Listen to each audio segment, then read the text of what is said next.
So now that you know some basics, we're going to apply this to a practice file. So we're going to go to File, Open, navigate to your desktop, where you should have the Crop Circles folder. Double-click to open it up, click on the Crop Circles worksheet, and click Open. This top configuration is for those of you who want a bit more of a challenge after you finish completing the bottom portion of the sheet. So I'm just going to reposition.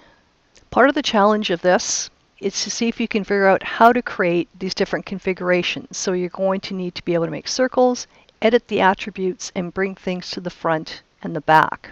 So I want to focus on a couple of them just to get you thinking in a new way. We'll focus on this little arrangement of circles here.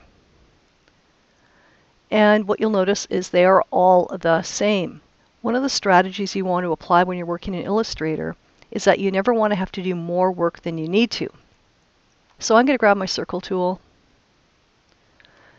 and when I take a look at the attributes here, I know that I'm going to have a black line and a white fill. And what I would suggest you do is when you're first creating the circles, get rid of the fill. And we can do that here in the tool palette, or we can do that here in the swatches palette. It's the same thing. If it was filled with white, I can make sure that the fill icon is on top and ask for none. If I start off by creating my shapes without a fill, it's going to make sure that I'm not blocking off what I'm trying to trace. So for this tutorial, all I'm asking you to do is trace these, and you can trace it right on top of the original. So right now, I'm going to create circles without a fill, but with a stroke. I'm going to go over here, I'm going to hold my Shift key, and I'm going to click and drag. Now, if this is a little out of alignment or it's not quite the right size, I can grab my selection tool, zoom in, and I can reposition it or resize it. And I can use my nudge keys, my up, down, left, right arrow keys, to nudge it into alignment. I'm going to check to see if it's pretty close, and pretty close will suffice. And then I'm going to increase my stroke width. And I'm going to do that just by using my up arrow key until it's about the thickness. Now that I have one circle that's perfect, I'm not going to grab my ellipse tool and create this one, and then this one, and then this one. Since all of these are the same, I'm going to make sure that I have my selection tool active. I'm going to click on the line. I can't click inside because there's no fill to click on, so I need to click somewhere on the line. And then I'm going to hold my Option key and click and drag away a copy. Now I have two. I'm going to do the same thing again. I'm going to hold my Option key so I see that arrow doubling up, click and drag away a copy. Now I have one row completed, and you'll notice that I've got two additional rows to do. So rather than do it one circle at a time, I'm trying to think efficiently, I'm trying to think lazy, so I'm going to make sure my selection tool is active. I'm going to click somewhere off to the side of the circle so I'm not clicking on another object. Click, hold down, and drag, and you can see that little line appearing. So this method of selection is called marquee selection, and now I have all three circles selected. I'm going to hold down my Option key, click, and drag away a copy.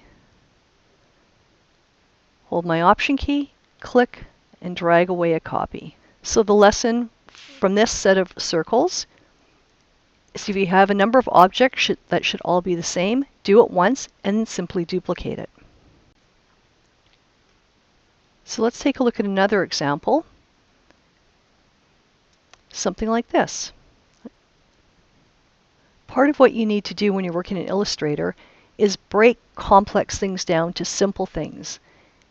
So when we look at this, we can easily see there's 4 small circles here. And this larger containing circle, don't think of it as one circle, but think of it as a series of circles. So if I wanted to create this, I could create one large circle that has a stroke around it and is filled with white. And then I can create another black circle that sits on top of that. This area here, though, is maybe a little less obvious. So let's look how we might build this inside area. When I look at this, I'm seeing 4 circles. I'm seeing a large circle on top of that and another circle on the inside. So to create it, I'm going to make sure that I don't have a fill, and that's going to help me align my objects. The stroke can be quite thin because we're just using the stroke to be able to see where that shape is. I'm going to make sure that my selection tool is active. I'm going to hold my Option key, and I need to click on the line but not on a handle so I can drag away a copy. Hold my Option key, drag away a copy. Hold my Option key and drag away a copy. I'm going to keep those unfilled for right now and grab my ellipse tool, and again I'm just going to create a circle. I'm using my spacebar trick to reposition it, but you don't need to do that because if it's not the right size or in the right place, you can always grab your selection tool and use that to resize, reposition, and you also have your nudge keys. So that's pretty close to lined up. And then I'm going to draw one more circle for this inside area. Now that I have all the circles in the right place, I'm going to start to add the appropriate fills to create this. And I'm just noticing right now that this circle isn't quite as big as it should be.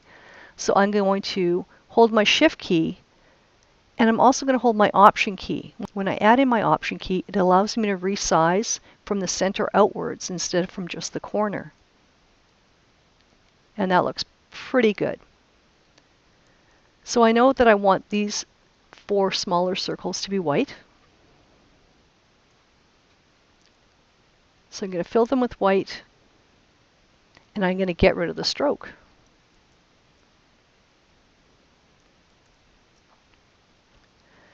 I know that I want this circle to be filled with white, so I'm going to switch the fill to white, and I'm going to remove the stroke by clicking on that stroke icon and clicking No Stroke.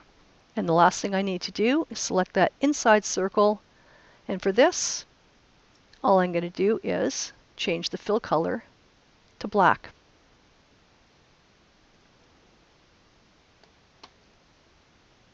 So for each of these different crop circles, they might seem kind of complicated in the beginning, some of them, but try and break it down to something simple because all of these shapes, except for, I think there's 1, 2 that just use a straight line, they're all using circles with different fills, different strokes, and arranged in different orders to create the effect.